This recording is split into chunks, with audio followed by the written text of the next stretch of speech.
bersyukur pagi ini kita dibangkitkan Allah dari tidur kita dalam keadaan iman, dalam keadaan Islam, dimudahkan langkah kita menuju rumah Allah ini untuk melaksanakan sholat berjamaah dan juga menghadiri majelis ilmu. Mudah-mudahan barokah apa yang kita lakukan, dosa-dosa kita diampuni Allah, segala urusan kita dimudahkan Allah, hajat kita dikabul oleh Allah, kita semuanya, keluarga kita dilindungi oleh Allah dari mara bahaya, dari fitnah, dari penyakit, diberikan sehat zahiran wa batina. Nanti kalau menempuh ilmu diberikan berkah ilmu yang manfaat di dunia wal akhirah. Al-Fatihah. A'udzubillahi minasyaitonir rajim. Bismillahirrahmanirrahim. Alhamdulillahirabbil alamin. Arrahmanir rahim. Maliki yaumiddin. Iyyaka na'budu wa iyyaka nasta'in. Ihdinas shiratal mustaqim. Shiratal ladzina an'amta 'alaihim ghairil maghdubi 'alaihim waladdallin.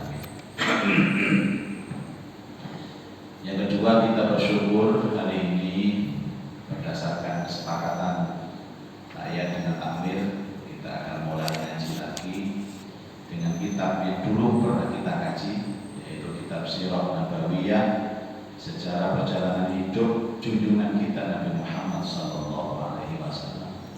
yang sudah lama vakum. Saya tidak tahu sudah berapa tahun vakum ini.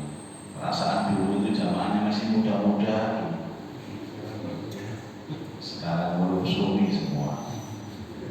Ya, mudah-mudahan bisa istiqomah dan insya Allah dengan kajian ini masjid kita semakin makmur dan kita diberikan pemahaman yang baik tentang Rasulullah. Sebab saya dulu pernah mengatakan kalau sudah belajar sirah itu secara otomatis belajar Quran, karena sejarah Nabi juga ada dalam Quran.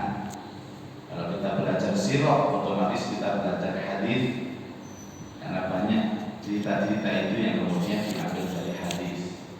Belajar sirah otomatis belajar fikih atau hukum, karena beberapa statement Rasulullah dalam kehidupannya juga berdampak atau berefek dalam produk hukum.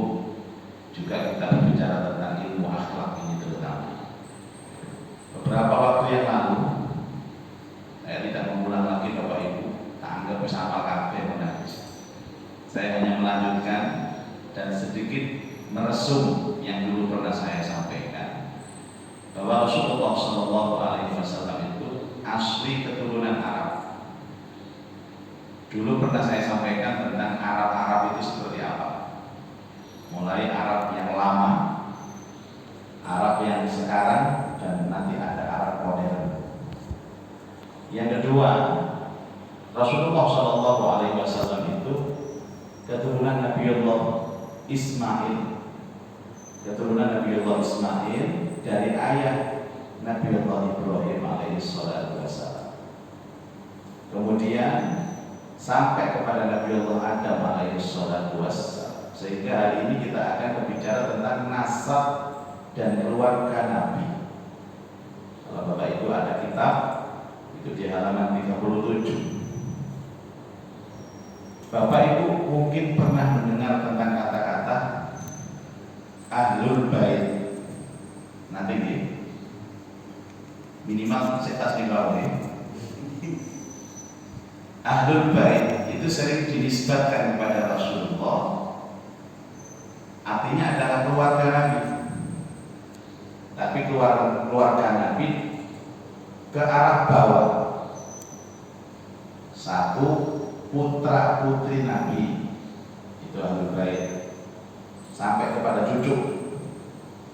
Yang kedua adalah istri-istri Nabi. Adapun yang ke atas itu Rasulullah SAW terkenal dengan namanya Bani Abdul Muthalib, anak turunnya Abdul Muthalib, anak kakek beliau namanya Abdul Muthalib. Dan juga diistilahkan sebagai Bani Hashim, karena Rasulullah turunannya Hashim. Dan lebih ke atas lagi ada namanya Bani Adnan, Bani Adnan, karena nanti kakek-kakeknya namanya ada namanya Adnan. dalam keluarga besar yang disebut dengan suku Quraisy, suku yang paling punya strata sosial tertinggi waktu itu. Ini kan Indonesia, mungkin begini, Jawa, kok Jawa, menang teman Jawa itu di Jawa, Pak. Makanya ada hadis mengatakan sebaiknya pemimpin itu dari suku Quraisy. Ada yang menyumpah mengkanter loh, berarti Nabi itu benar-benar membagi-bagi kesukuan. Bukan. Sesuatu itu kalau dipimpin suku yang paling populer, yang paling banyak, yang strata sosialnya tinggi, biasanya aman. Makanya ada semacam kelakar di Indonesia ini bahwa presiden itu harus dari suku yang terbesar, yaitu suku Jawa. Ya, Jawa itu Quraisynya zaman Rasulullah SAW. Quraisynya zaman Rasulullah. Mulai presiden pertama Pak Karno juga Jawa, Pak Harto Jawa. Tapi nantinya Pak Harto ini bukan Jawa, Pak. Tidak lama selesai. Kemudian digantikan dengan Gus Dur, Ibu Megawati, Pak SBY, sekarang Pak Jokowi juga Jawa. Memang bukan berarti pilih kasih kesukuan, tetapi dalam sunnatullah sebaiknya pemimpin itu harus dari suku yang mungkin paling banyak pengikutnya, paling populer, dan punya strata sosial yang tinggi dibanding yang lain. Dan Rasulullah SAW itu turunan dari Quraisy, maka disebut Quraisy. Dia disebut dengan Adnani atau Hashimi. Kan ada sholawat namanya sholawat Adnani. Nah, orang banyak salah paham tentang Rasulullah. Ada salawat dan salam kepada engkau wahai Adnan. Wahai Adnan, kok Nabi hanya tadi, kok Nabi Adnan. Padahal Adnan itu juga lakop Rasulullah, karena di atas itu ada kakek yang bernama Adnan. Dulu itu kan nama itu sama, Pak. Bu, Abdullah. Yang membedakan itu belakangnya. Dia berasal dari Quraisy, Abdullah Al-Quraisy, Abdullah Al-Makki, Abdullah Al-Madani. Al-Makki artinya, oh ini mau Mekah berarti. Al-Madani, mau Madinah. Dulu. Makanya kalau saya ini biasanya disuruh pidato, Pak. Kalau pidato di lingkungan Jawa Timur ya cukup Pak Muzaki gitu aja. Kalau lingkungan nasional Ahmad Muzaki. Kalau dalam komunitas internasional, misalnya di situ ada yang disebut dengan teman-teman yang dari luar negeri, biasanya saya disebut Ahmad Muzaki Al-Andonesi. Ahmad Muzaki Al-Andonesi. Kalau lebih spesifik lagi biasanya dipanggil, misalnya ada MC-nya ngomong, ini MC bahasa Arab Pak. Berikutnya Al-Qulaimatus Tsaniyah, sambutan yang kedua atau presentasi yang kedua, Sayyidina Fadilatul Ustaz Ahmad Muzaki Al-Andonesi Al-Jawi. Ini buatan doa Pak, itu MC. Presentasi kedua disampaikan oleh Ustaz Ahmad Muzaki dari Indonesia bersuku Jawa. Ini udah diterus namanya kan Pak. Faliyatiha Al-Ustaz Ahmad Muzaki Al-Andonesi Al-Jawi As-Surabaya. Gue ngerti, mau nggak ngomongin. Saya berikut. Lebih detail lagi Pak, dikasih kampungnya. Ahmad Muzaki Al-Andonesi Al-Jawi Al-Surabaya Al-Samami. Terakhir kain lagi terakhir kita pakai debla dalam Samami. Harus dia pakai tanah air kita. Itu ada. Sehingga Rasulullah itu banyak ya Al-Quraisy, Al-Adnani, Al-Hashimi. Jangan pernah kaget. Itu namanya lakop yang dinisbatkan dari beliau tinggal. Beliau lahir dan beliau berasal. Yang itu ilmu kakak kata ini Pak. Dia tenang hidupnya, gak dididik orang disalahno. Karena banyak orang yang suka menyalahkan. Dia tidak tahu sebenarnya seperti apa. Baik. Bapak Ibu sekalian, saya mau bertanya sekarang sebelum saya baca ini. Kenapa Rasulullah SAW itu tidak diterima oleh orang Yahudi dan orang Nasrani? Padahal nama Rasulullah itu tercantum dalam kitab mereka, baik Taurat maupun Injil. Ini Taurat asli, Injil asli.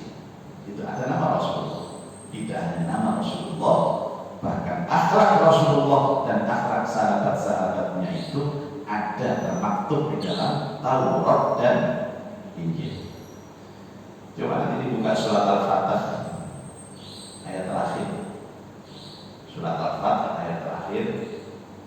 Ada jamaah yang saya suruh cari begini, Pak. Ibu cari ya, tidak ada Pak Ustaz. Oh nggak ada, ternyata robek. Qurannya Quran laras, suwe kabeh, surat hilang. Muhammadur Rasulullah. Muhammad itu utusan Allah. Walladzina ma'ahu asyidda'u 'alal kuffari ruhama'u bainahum. Orang-orang yang bersama beliau, para sahabat, itu tegas kepada kafir. Asyidda' 'alal kuffar, ruhama'u bainahum, tapi punya jiwa kasih sayang di antara mereka. Jadi orang itu harus ada kalanya keras, ada kalanya lunak. Bapak-bapak yang nonton, ada keras, ada lunak. Ojo keras terus kok. Misalnya messaging masih mau sama ini. Ini terdapat sama. Tarahum rukaan sujud. Engkau melihat mereka itu rukaan ahli rukuk, sujud dan ahli sujud. Maksudnya apa? Senang sholat. Jadi ritualnya itu baik, Pak. Mereka pun tidak pernah mengharapkan apa-apa kecuali itu Allah. Yabtaghuna fadlan minallahi wa ridwana. Hanya mengharapkan fadlan minallah, kemurahan dari Allah dan ridhonya, ridwan. Simahum fi wujuhihi min athari sujud, wajahnya cerah dari bekas-bekas sujud, bekas-bekas sholat. Dzalika masaluhum fit Taurat, yang demikian itu ada keterangannya fit Taurat, di dalam kitab Taurat. Wa masaluhum fit Injil, dan juga ada keterangannya dalam kitab Injil. Loh kok kenapa kitab Taurat yang identik dengan Yahudi, Injil identik dengan Nasrani? Mereka tidak mengakui Rasulullah pada ada di situ karena mereka menghapusnya. Alladzina atainahumul kitaba ya'rifunahu kama ya'rifuna abna'ahum. Orang-orang yang diberikan kitab baik Taurat maupun Injil, mereka mengenal Rasulullah Muhammad seperti mengenal anak kandungnya sendiri. Itulah ibrah yang disebut Allah. Mereka itu tahu, Pak, koyak-koyak kenal anak itu. Tapi wa inna fariqam minhum la yaktumuna al-haqq wa hum ya'lamun. Tapi sebagian besar dari mereka itu yaktumuna al-haqq. Apa? Menyembunyikan kebenaran, menyimpan kebenaran, padahal mereka tahu. Ini sebab yang pertama, karena mereka ada hasud, Pak, iri. Wong nek iri niku, Pak, ana tangga kok irinan tangga. Sing diiri ku walaupun apike kaya napa tetep elek. Tapi iki padha ngoten. Oh, nggih padha nggih. Tapi mboten enten mriki mboten. Cuman kadang-kadang.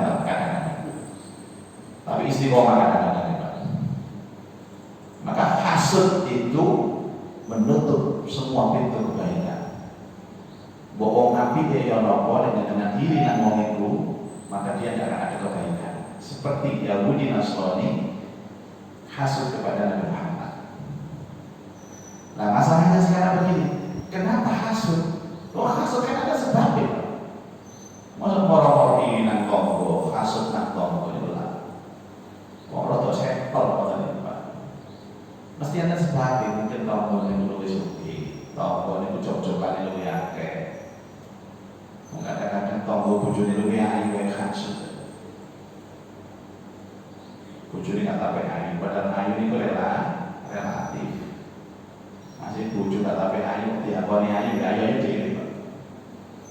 Saya baru menemukan rahasia, ya, rahasia. Di buat sama-sama mungkin rahasia. Ibu-ibu, suami ganteng, suami seksi itu tergantung penilaian istrinya. Bapak sama, istrinya cantik juga karena kita yang menilai. Orang lain menganggap istrinya jelek, tapi kalau suaminya menganggap cantik, cantik. Jadi mulai detik ini jangan mengklaim siapa wanita tercantik sedunia, istriku. Pak Ibu juga sama, siapa suami yang tergagah sedunia, bojoku. Pada cuy cekring nonton juga ya. Ini itu namanya klaim Bapak Ibu. Nah sekarang bagaimana mungkin Anda punya istri cantik kalau Anda sendiri tidak mengakuinya? Yang penting pengakuan Bapak Ibu. Sekarang ini kan yang penting yang dari pengakuan. Lah yang membuat mereka itu hasut kepada Rasulullah apa sebabnya? Di dalam kitab mereka ada informasi nanti ada nabi akhir zaman dari turunan Arab Quraisy itu ada. Yang mereka harapkan itu adalah nabi turunan Nabi Ibrahim, tapi dari jalur Ishak. Dulu pernah saya jelaskan. Nabi Ibrahim kan gak ada anak kali lagi. Sinten mawon? Ismail, Ishak. Ismail ini dari jalur ibu sambung ibu kedua. Nek coba mbok nom. Jenengan semerap mbok nom nggih? Semerap nggih? Semerap napa pun dari apa kali? Mbok semerap kalau belum ada orang. Sampai ngomong ini. Isinya asli kan sama ya Pak Bungi. Kemudian menikah lagi dengan Hajar. Padahal pernikahannya tidak ada masalah. Ridho istrinya. Dulu saya ceritakan panjang lebar masalah pernikahan Ibrahim. Nah, cuma dari Sarah ini lahir Ishak. Kemudian turun temurun Yakub, Yusuf, Musa, Harun, Daud, Sulaiman, Zulkifli, Ayyub, Syuaib, Ilyas, Ilyasa, Zakaria, Yahya, Isa alaihi wassalatu wassalam, yang mata rantai turunan nabi-nabi dari Ishak dan Yakub itu disebut Bani Israel. Yang Yahudi Nasrani itu semuanya Bani Israel. Sehingga mereka berharap yang diangkat oleh Allah itu, mereka percaya Pak, nanti bakal ada nabi akhir zaman. Tapi harapan mereka muga-muga sing dadi nabi akhir zaman turunan Nabi Allah Ibrahim dari jalur Ishak yang disebut Bani Israel. Israel itu dari kata-kata Yakub. Yakub itu bahasa Ibraninya Israel. Kullu ta'ami kana hillan li bani Israil illa ma harrama Israil ala nafsi. Semua makanan itu halal bagi Bani Israil illa ma harrama Israil ala nafsi, kecuali yang diharamkan Israel untuk dirinya sendiri. Nah Israel yang kedua itu maksudnya Yakub. Jadi Yakub itu pernah mengharamkan dirinya makan sapi, daging sapi di masa apa yang haram. Kenapa dia mengharamkan? Karena yang makan sapi Pak enak. Orang Israel itu paling suka dengan sapi. Nabi Ibrahim itu dalam sejarahnya itu punya peternakan sapi Pak. Angger enten tamu tengene Ibrahim dibeleno sapi. Ya Allah. Nek gelem gowo, tamune gowo sapi. Enten kaya ya ini Ustaz ketamuan dibeleno sapi. Nek kula paling harus gopet kan angger sepur kula. Walaupun di dalamnya ada sapinya. Apa-apa ya bebek goreng cabang purnama. Ya Allah. Niki boten Pak dibeleno sapi. Jadi makanan favorit dulu sapi. Ini kalau saat ini itu sapi bakar, istilah steak. Steak ini kan makanan mewah, Pak. Sama nanti yang mau dan mana steak kan? Kayak kata, nanti malah pada baru TV sama teror. Malah ini ngaji hubungan saya tadi malam itu ketemu gubernur sampai jam 1:30, pulang sampai 1:30. Masih tak kayak segini, Pak. Soalnya makan steak gua. Sama taruh TV sama teror di mana ini. Diharamkan kepada Yakub, ini makanan kesukaan kakekku Ibrahim, kesukaan bapakku Ishak. Tapi kalau aku makan sapi, aku selalu lupa kepada Allah.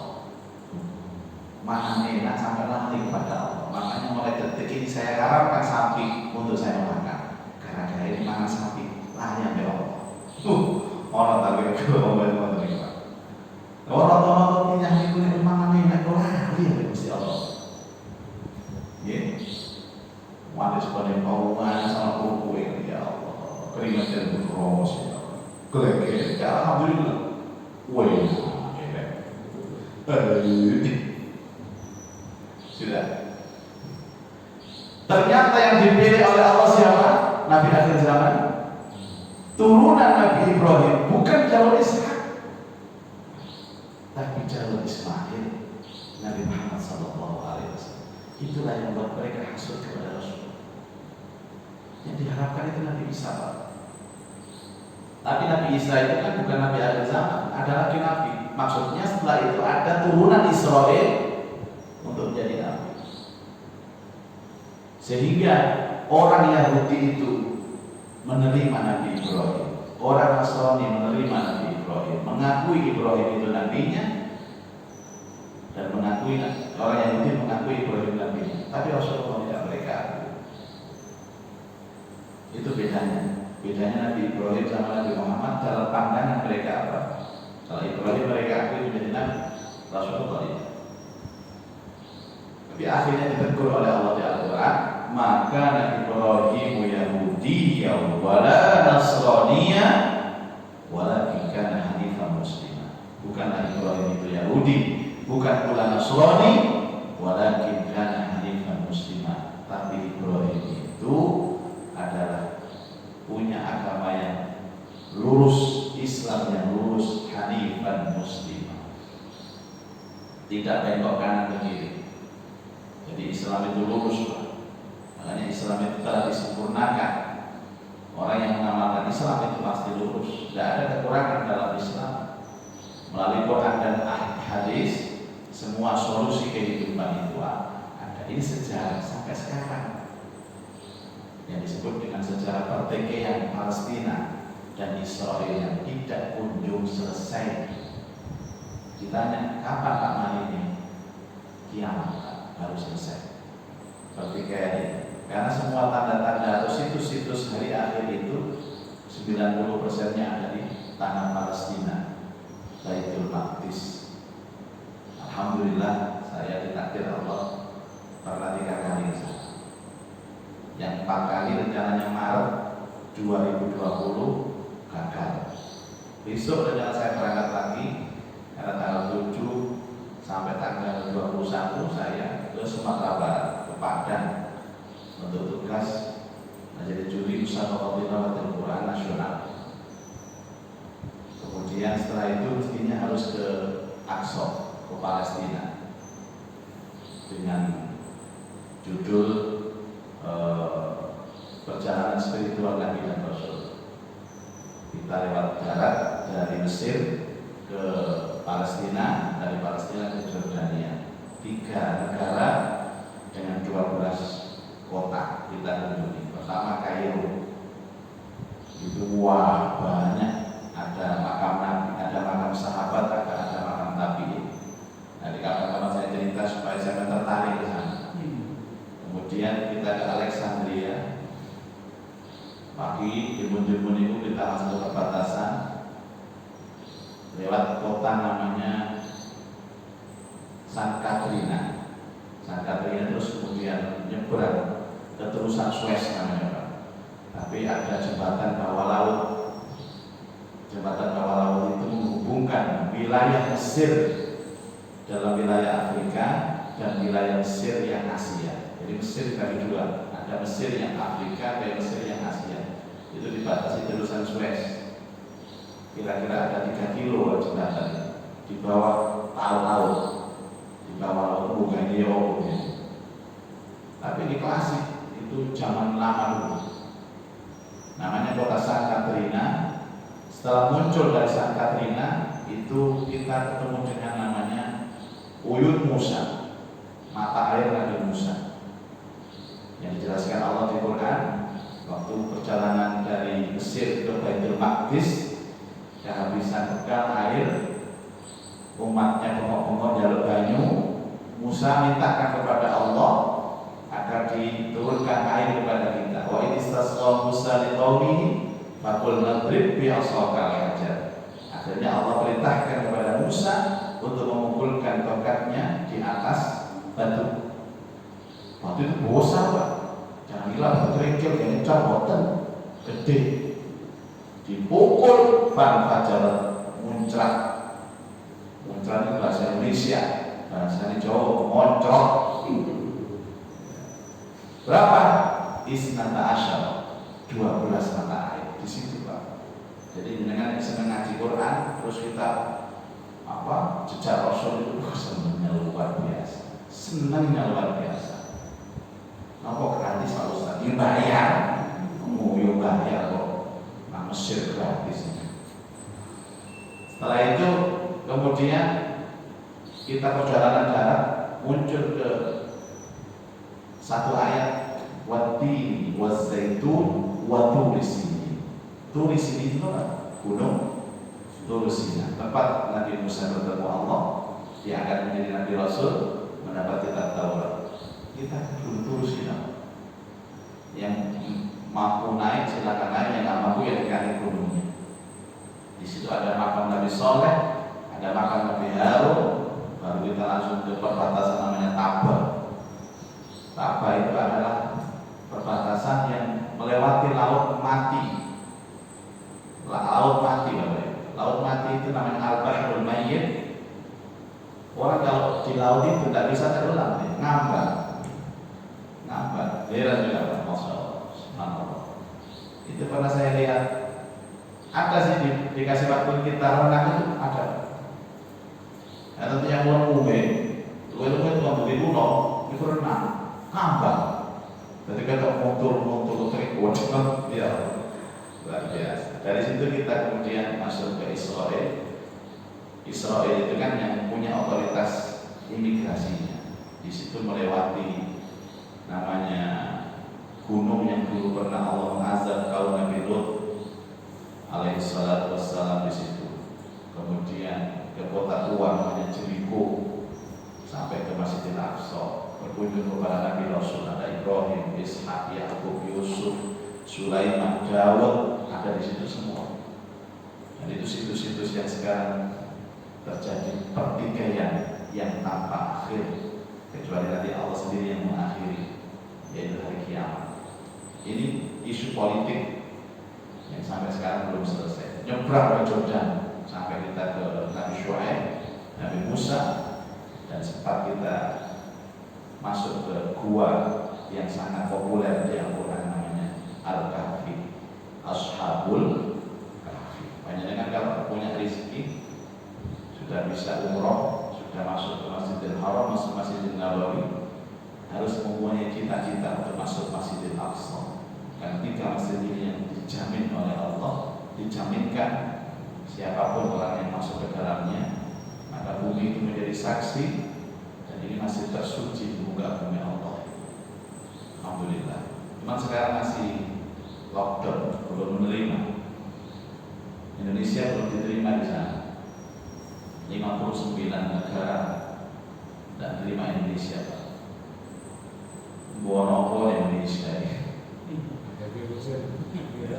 Kebanyakan virus atau apa. Nah, itu latar belakang sejarah. Makanya di sini disebutkan yang disebut nasab Nabi itu dibagi 3, Pak.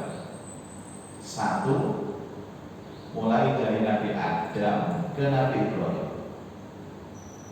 Ya. Yang kedua dari Nabi Ibrahim kepada Rasulullah Sallallahu Alaihi Wasallam. Nah yang ketiga dari Rasulullah sampai generasi sekarang.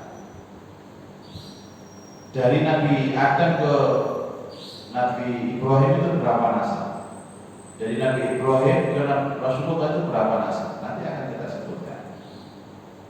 Ini kalau dihafal luar biasa. Luar biasa. Quran sudah hafal. Qurannya apa hafal ya? Ya puluh 3 kali kan sama juga dengan mengatakan Quran. Hadisnya juga apa? Tapi satu saja. Balik buah, kita buah. Nabo, innamal a'malu binniyat. Sesungguhnya orang itu tergantung niat. Dan kalau hafal nama-nama ini luar biasa. Luar biasa. Kadang-kadang kita ini kan situs-situs nama ini tidak hafal.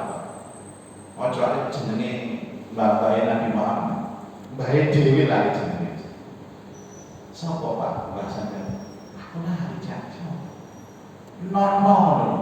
Lho kok iso nono? Bapak Ibu sekalian, makrifat terhadap ahlul bait, tapi nanti tidak wajib hafal Pak. Yang penting wajib tahu. Wajib tahu. Mungkin hafalannya 5 sampai 7 di atas Rasulullah saja. Dia sampai 40 nasab ya bingung dengan hafal. Jadi supaya tahu, ternyata lingkaran nasab Rasulullah itu adalah lingkaran nasab Nabi dan Rasul. Semuanya ternyata saudara. Makanya penjenengan ini juga harus banyak percaya diri Pak. Turunan Nabi ini. Nabi Adam. Nabi Adam. Ya walaupun bukan turunan Rasulullah, minimal kita turunan Nabi Adam. Nabi Adam.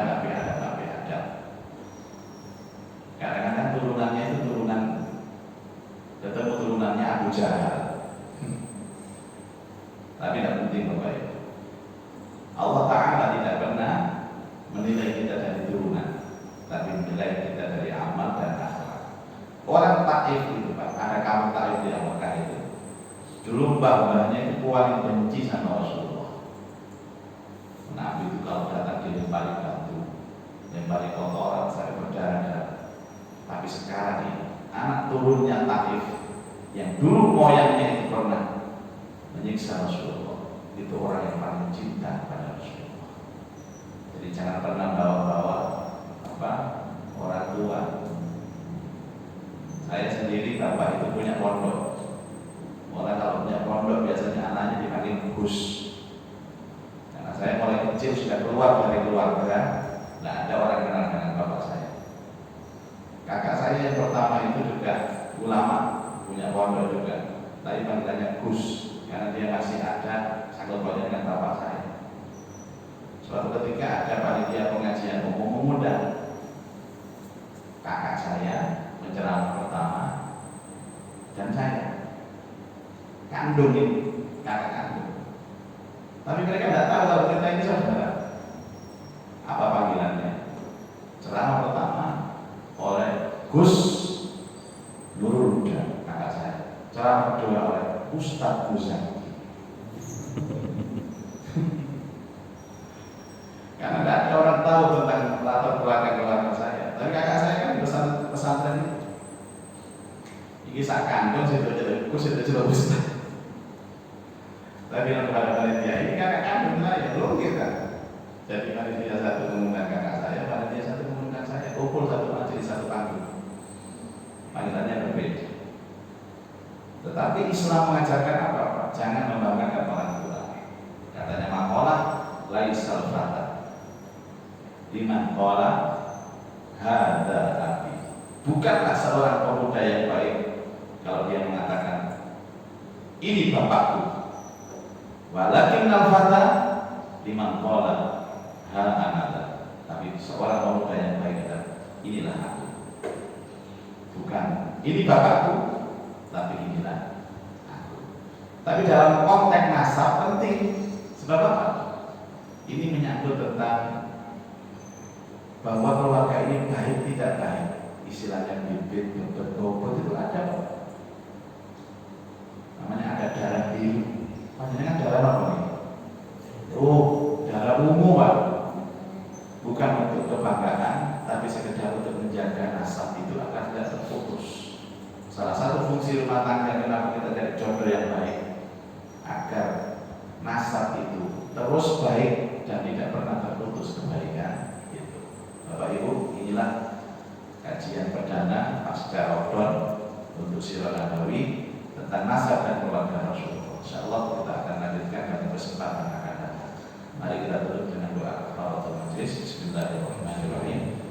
Subhanakallahumma wa bihamdika asyhadu an la ilaha illa anta astaghfiruka wa atubu ilaik. Wa minkum. Wassalamualaikum warahmatullahi